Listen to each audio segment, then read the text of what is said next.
Before Spotify, music was something you could hold. Clunky plastic cases, lined store shelves, reflecting the bright lights of music shops. Corners filled with rock sections, jazz corners, pop aisles. Every song you loved lived on a shiny circular disc protected inside that plastic world. People saved up for albums, stood in long lines, or waited for a friend to lend a CD from their small collection. At home, CD racks stood tall like proud guardians of a personal soundtrack. But if a new hit came out and you didn't own it, you simply couldn't hear it whenever you wanted. To take music with you, you carried it by hand, a CD Walkman tightly zipped into a backpack, skip-proof if you were lucky, heavy if you were not. Music lovers learned patience. They learned commitment to the few albums they could afford. The world felt full of sound, yet limited by plastic. And somewhere in Sweden, a quiet frustration was beginning to tune itself into an idea.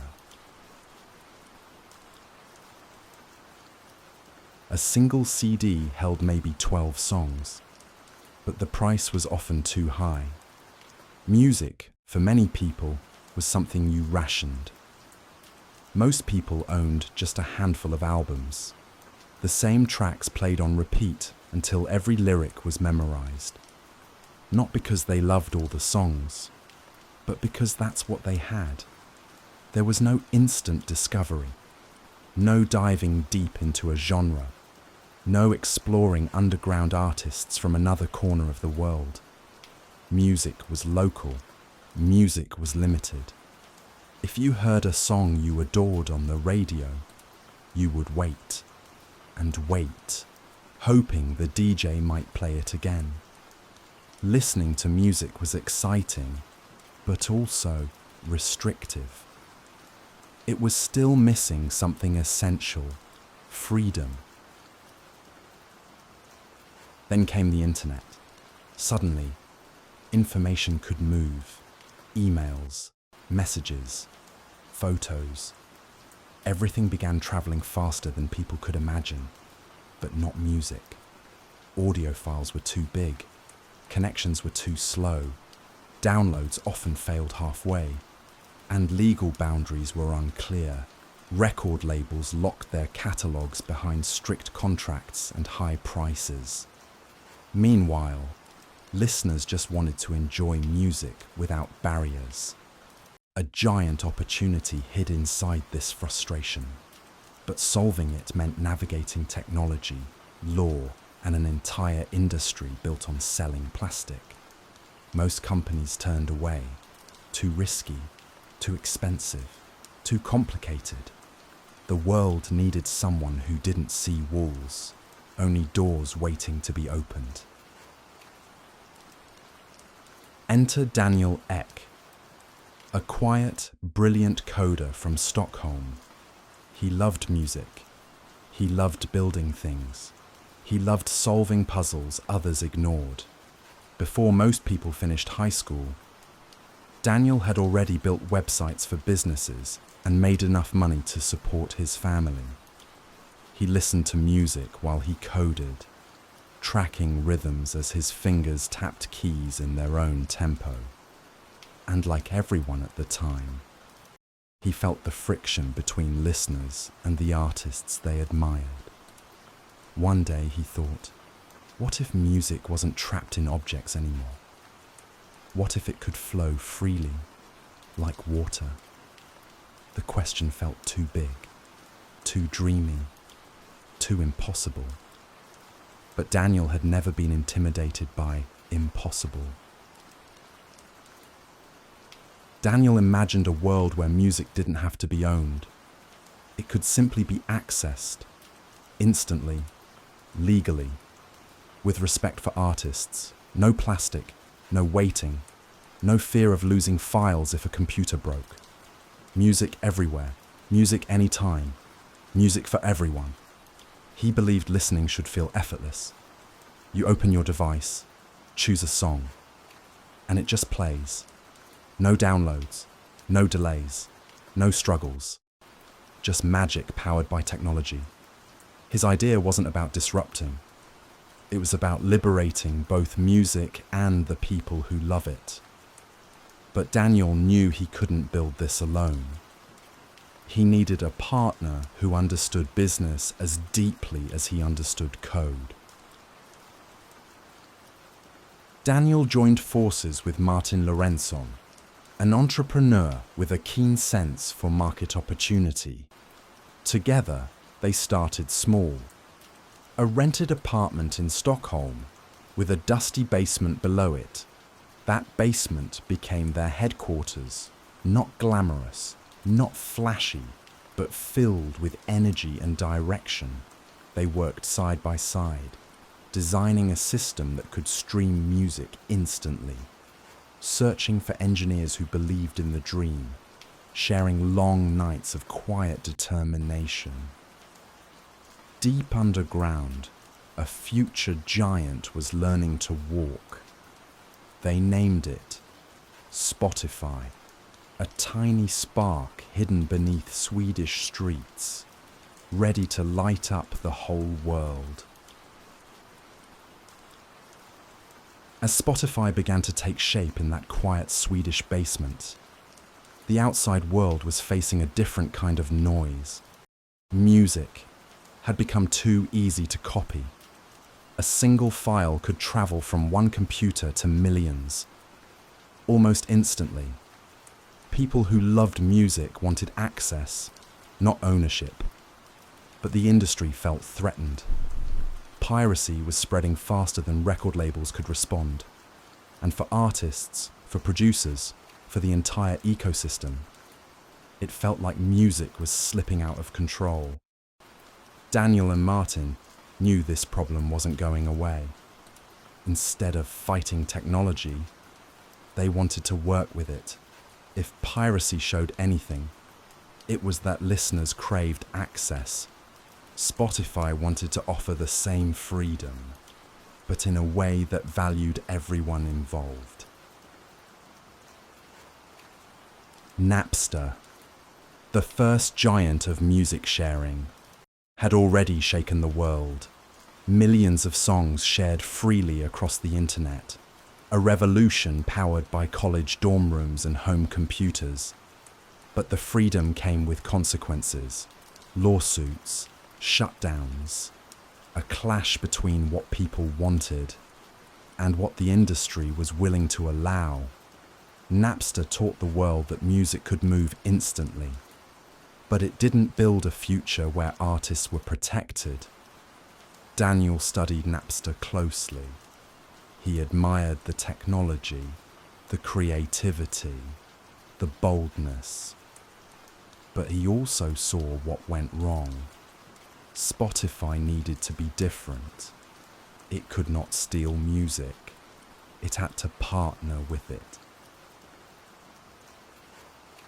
Record stores were closing, album sales falling. The industry was searching for answers while piracy spread unchecked. Artists worried about income, labels worried about survival, fans worried about access. A cycle of fear clouded the future of music. Spotify's dream was to restore the balance, a place where listeners could enjoy music freely, while musicians were respected and compensated. Daniel believed that music was too important to lose to conflict. It needed a new system, clear, sustainable, built for the digital world.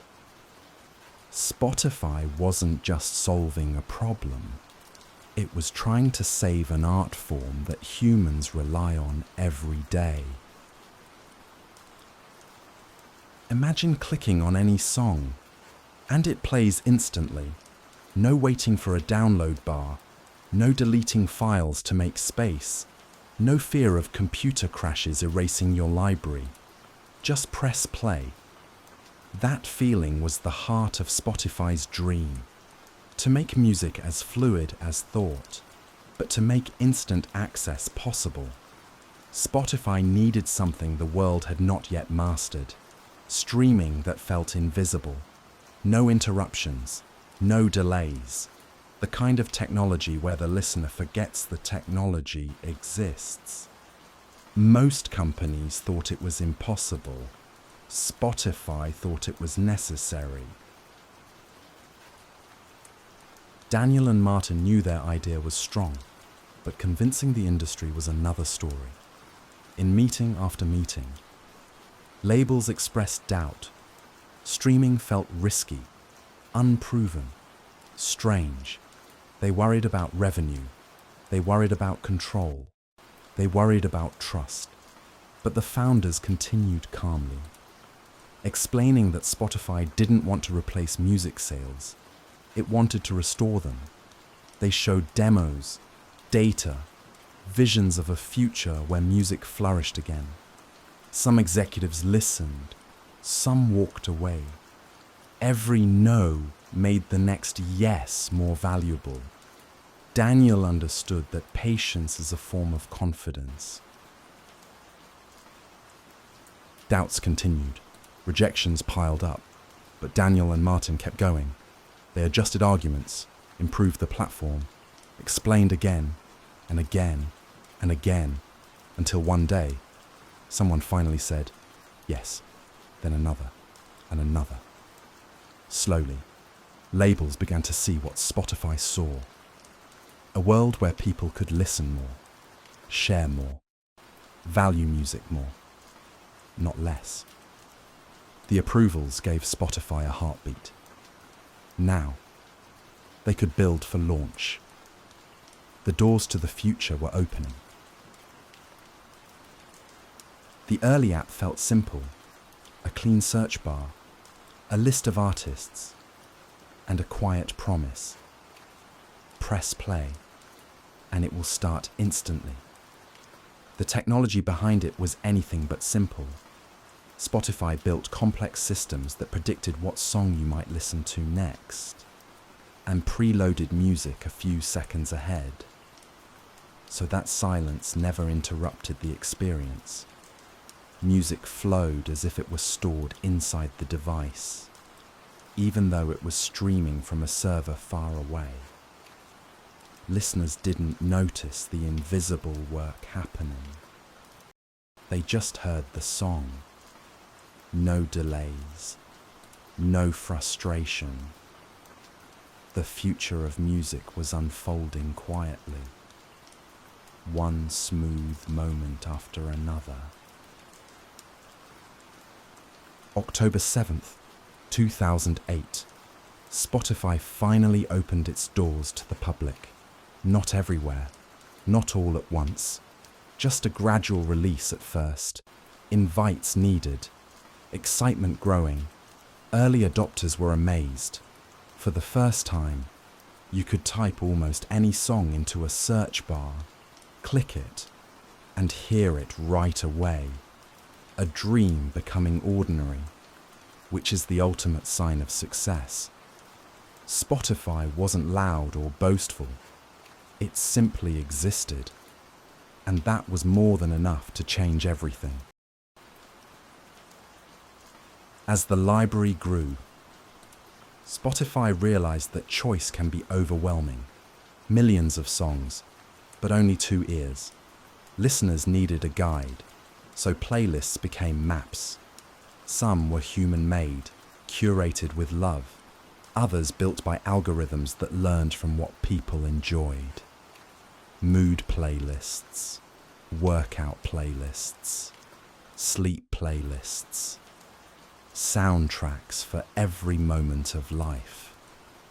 People didn't just find music. Music began finding them.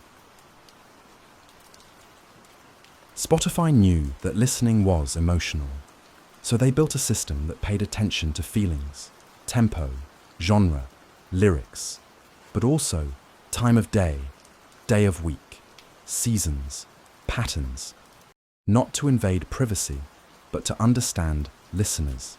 A cheerful song for the morning, a calm track in the evening, something nostalgic on a rainy day. technology and humanity working side by side, creating musical companionship.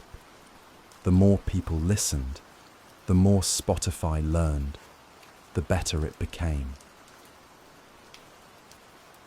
Before streaming, many musicians remained unheard, talent hidden in small venues or bedrooms or tiny towns. Spotify changed the direction of discovery. An unknown artist could upload a song, land on a playlist, and suddenly, millions could hear them overnight. Independent creators found their audience, without needing a record label to open the door. Hope returned to musicians everywhere, not because success became guaranteed, but because success became possible. Spotify didn't race for quick profit. It reinvested almost everything. Licensing music, paying artists, building better systems, believing deeply in a long future. Daniel often said, if we focus on listeners and treat music with respect, the rest will follow. Growth was steady, but never rushed. Spotify expanded not with noise, but with patience. It trusted the idea enough to let it grow at its own calm pace. Slowly, Spotify spread across Europe, then the world. New languages, new genres, new listeners. Music traveled farther than ever before. Artists from small towns found fans on other continents. Listeners discovered sounds they had never known existed. Culture began blending. One track, one playlist, one headphone moment at a time. The world felt just a little closer, thanks to the simple joy of hearing a good song. As Spotify continued to grow, it saw that people didn't only want music, they wanted voices, stories, conversations, interviews, true accounts of real lives. Podcasts had existed for years, but they were scattered across apps and websites. Spotify imagined bringing them together right beside music. One library where people could move from favorite songs to favorite storytellers, expanding listening beyond melodies into thoughts. Every person has a soundtrack. Songs for moments they celebrate. Songs for times they heal. Songs for mornings and evenings. For walks and workouts. For silence and for dancing. Spotify followed listeners, respectfully, quietly, learning patterns that made listening feel personal. Not one service for everyone, but millions of services for millions of individuals, each shaped by how they felt. Music became a companion, not just entertainment. The music industry began to change. Artists could release songs without waiting for an album. Fans could support musicians with every single play. Charts reflected what people listened to, not what they bought. Music became a living system, constant, evolving, guided by listeners, and fueled by access. Streaming didn't just save the industry, it reinvented it. Some resisted, at first, but the numbers spoke louder than fear. Millions of plays, thousands of careers. Music had found a new home. Spotify kept exploring.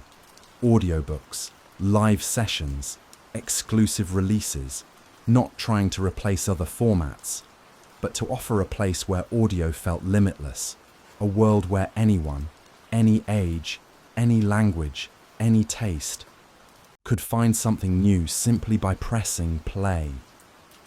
And as technology evolved, The soundscape of the world kept expanding.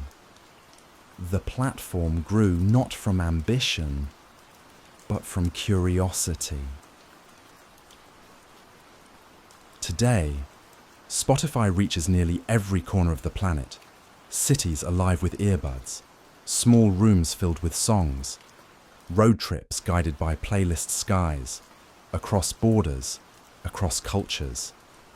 People share music like exchanging pieces of themselves.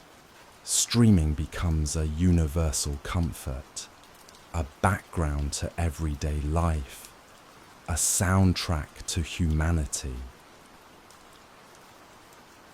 Music is ancient. It has always lived inside human hearts, across centuries, across continents. Spotify simply cleared a path, so those hearts could hear each other. A song from Brazil dances through headphones in Sweden. A rising rapper in Kenya finds fans in Los Angeles. Languages differ, but rhythm connects. Spotify did not invent music. It honored it, making it easier for the world to feel together.